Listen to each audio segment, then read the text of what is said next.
Pemirsa CNBC Indonesia yang menyaksikan segmen khusus Money Talks bersama saya Safrina Nasution.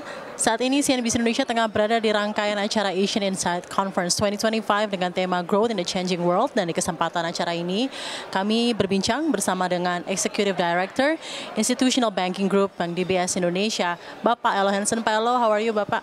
Good, how are you? I'm great, Bapak. Terima kasih banyak telah bergabung bersama kami di CNBC Indonesia. Bapak, ini menarik. Ketika Trump dipilih per Januari kemarin, ini menandai bangkitnya perang dagang dan juga proteksionisme. Di sisi lain kita juga melihat ada potensi pelemahan narasi net zero global karena adanya agenda Trump untuk lebih banyak menggunakan energi fosil atau energi non-renewable. Nah, bagaimana DBS melihat komitmen korporasi atau pelaku usaha dalam menerapkan prinsip ESG dalam operasional mereka? Adakah yang berubah? Oke, mungkin terima kasih Mbak Safrina atas pertanyaannya. Saya rasa saya tidak bisa menjawab pertanyaan itu kalau kita tidak melihat the fundamental of the ESG. Jadi di mana ESG itu dimulai, which is based on science-based study, itu adalah adanya aktivitas manusia yang berkontribusi terhadap emisi gas. Dan itu membuat korporasi, perusahaan, individu, dan negara itu merasa adanya kepentingan untuk mengerem emisi gas yang dihasilkan oleh aktivitas manusia. Nah, dengan mulai saat itu, ya perkembangannya sampai sekarang ini kita lihat sangat masif mengenai ESG di dunia ini. Yeah. Nah, of course dari Presiden Trump sendiri yang baru terpilih, itu mungkin salah satu kata yang paling terkenal adalah drill, baby drill ya. Iya, betul. Beliau mau kembali lagi ke automotive industry dan fossil fuel. That's right. Nah, itu sebenarnya itulah ada statement satu pihak, dan kalau kita perhatikan ya, itu kebanyakan hanya terjadi di US markets. Kita lihat beberapa institusi di US, baik itu perbankan dan institusi lainnya, mulai menarik diri secara headline, menarik diri dari beberapa aliansi. Contohnya Net Zero Banking Alliance, ada beberapa bank yang keluar dari situ. Kemudian ada Equity Principles yang US juga keluar dari situ. Cuma yang menarik adalah kita lihat walaupun secara headline mereka menarik diri, tapi secara internal beberapa proposal ESG dan ESG komitmen yang mereka sudah put up sebelumnya itu tetap mereka jalankan. Jadi mungkin bisa dibilang ada segi politik yang mereka mainkan di sana, karena terkaitan dengan Presiden Trump yang view-nya seperti itu. Nah, kenapa view-nya seperti itu? Kenapa mereka tetap menerapkan ESG? Menurut saya gini, seperti yang saya bilang tadi, the fundamental of ESG, the elephant in the room is still there. Regardless Presiden Trump ngomong seperti apa, the climate change itu real. The effect of human activities terhadap perkembangan dunia itu tetap real. Jadi Presiden Trump mungkin presidential terms-nya cuma 4 tahun ya. Sedangkan ESG ya mungkin decades or even generations. Jadi saya rasa itu ada players, korporasi dan segala dan negara itu masih melihat kepentingan di situ. Nah, itu Amerika. Kalau kita lihat di sisi Asia Pasifik, di Eropa, sebenarnya usaha ESG yang berkaitan dengan ESG itu terus di-push oleh korporasi dan oleh negara juga. Bahkan beberapa inisiatif yang dilakukan di, let's say, Singapura, Indonesia, China, Australia, mereka itu justru mengimplementasikan beberapa disclosure requirement untuk beberapa public listed entities, scope 1, scope 2 calculation, itu di 2024 dan 2025 ini baru diterapkan gitu loh. Jadi kita bisa melihat sebenarnya apart from US, European, Asia Pacific, we still see a lot of the movement still going strong. So ESG is a necessity regardless who's in charge for the government. Correct. It's still very much relevant. Dan kebetulan DBS sendiri juga we're still committed to what we said about the ESG, our commitment. We still pursue that. We still believe that any corporates yang mau melakukan ESG untuk menjadi lebih green dan sebagainya, pembiayaan dan sebagainya, itu tetap kita support dan tetap kita guide. Bagaimana Anda melihat outlook terhadap kebutuhan pembiayaan berkelanjutan di tengah kondisi ini, Pak Elo? Mungkin dalam waktu short term ataupun juga long term. Oke. Saya rasa beberapa komitmen yang mereka sudah jalankan itu tetap mereka akan jalankan. Yang seperti saya bilang di Indonesia contohnya, itu mereka public listed entity, mereka punya kewajiban untuk mendisclose apa kegiatan ESG mereka, dan itu tetap akan dilakukan. Dan kalau kita lihat investor ESG itu tetap ada, walaupun mungkin kita lihat dari investor dari Amerika mungkin agak sedikit berkurang. Tapi karena di sana berkurang dan kemudian mungkin issuance yang di sana berkurang, mereka tuh lari ke Asia Pasifik. Apa? Gitu, ya.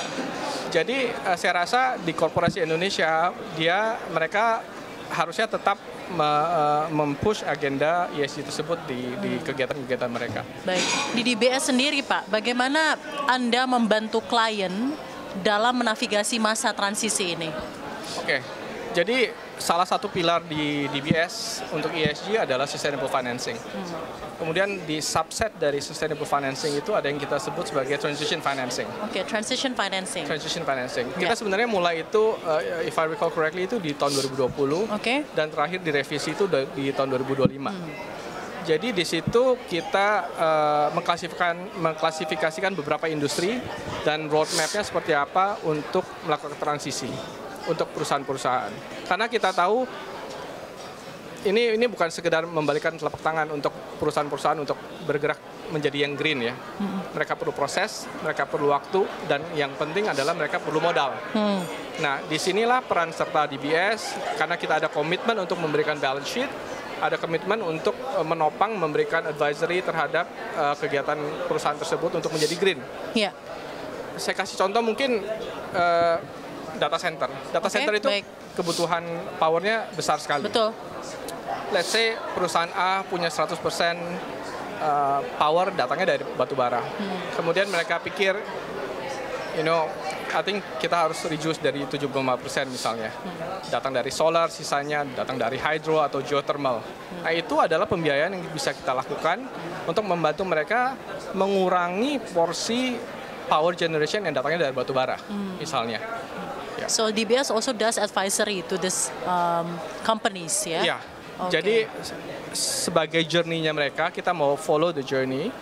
Kita tidak cuma provide financing, kita juga provide the advisory on what is the best practice of ESG yang tidak cuma di Indonesia.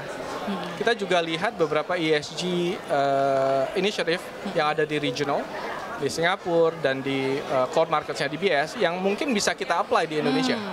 Baik. Sekarang moving on from ESG issue to supply chain issue, Pak. Ini masih mengenai apa yang terjadi setelah Donald Trump memimpin Amerika Serikat sejak adanya penerapan reciprocal tariff. Ini kan perang dagang tensionnya makin kuat. Ada juga isu-isu mengenai fragmentasi global dan juga proteksionisme masing-masing negara. Apa risiko dan peluang yang dihadapi oleh dunia usaha Indonesia di tengah pergeseran supply chain directory dan meningkatnya proteksionisme yang ada di masing-masing negara? Mungkin saya mulai dari resiko dulu ya. Itu waktu begitu newsnya keluar dari Donald Trump tentang reciprocal tariff. Reciprocal tariff. It was a month ago ya Pak ya. It was a month ago, and then it was followed by tit for tat between China and US. Yang satu naikin segini dibalas sama China naikin segini. Otomatis dari sisi institusi perbankan dan financial institution itu hal yang pertama kita lakukan adalah we're doing stress testing. Langsung dilakukan stress testing. Langsung dilakukan stress testing portfolio kita seperti apa. Kemudian resikonya seperti apa.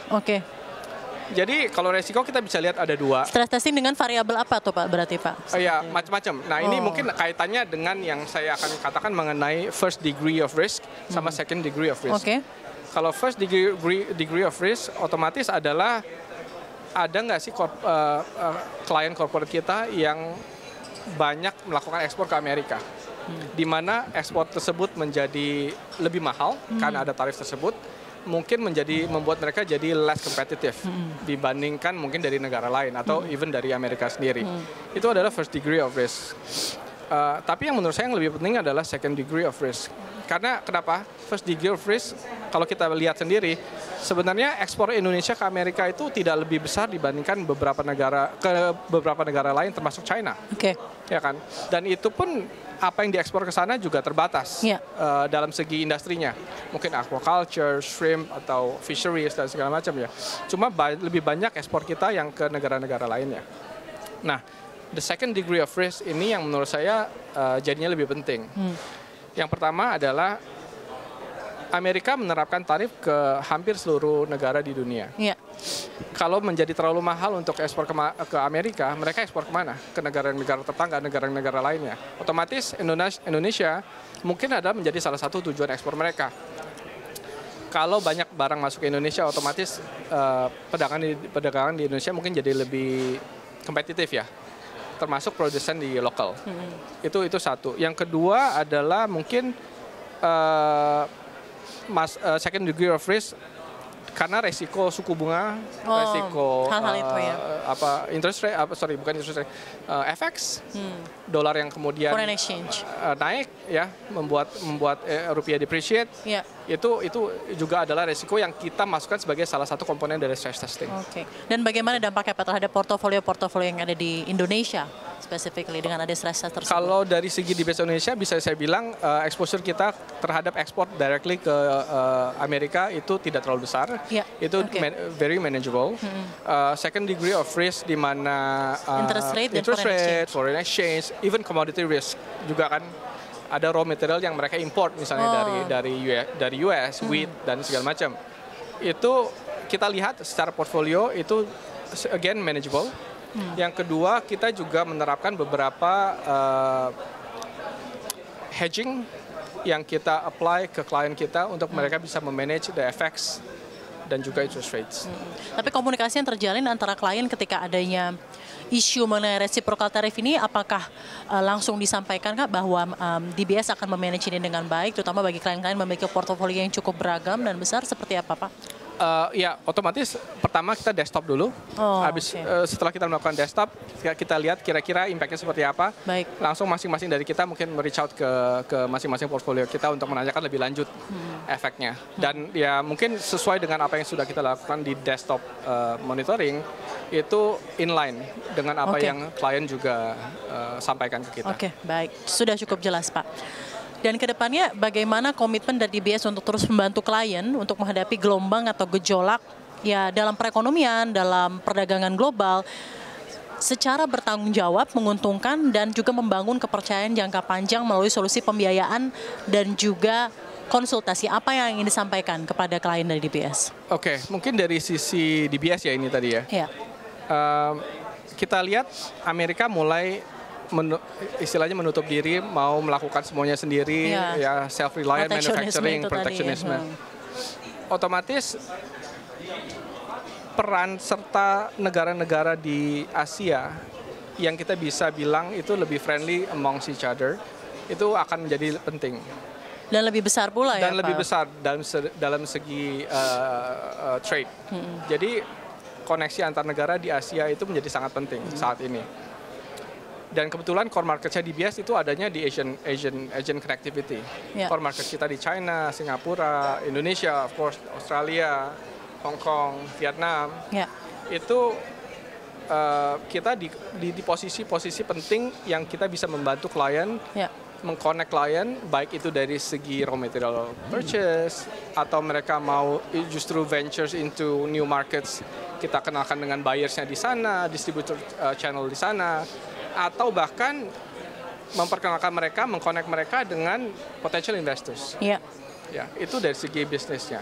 Kedua dari sisi risk management, seperti saya bilang tadi, kita mempunyai wide variety of products, hedging products yang kita bisa offer ke nasabah, baik itu option based atau yang lainnya, untuk memanage risiko FX, memanage risiko interest rate, dan to certain extent memanage risiko commodity. Baik, Pak Elo, tayangan ini disiarkan di CNBC Indonesia. Apa yang ingin disampaikan kepada pemirsa CNBC Indonesia mengenai acara ini, Asian Insight Conference, Growth in the Changing World?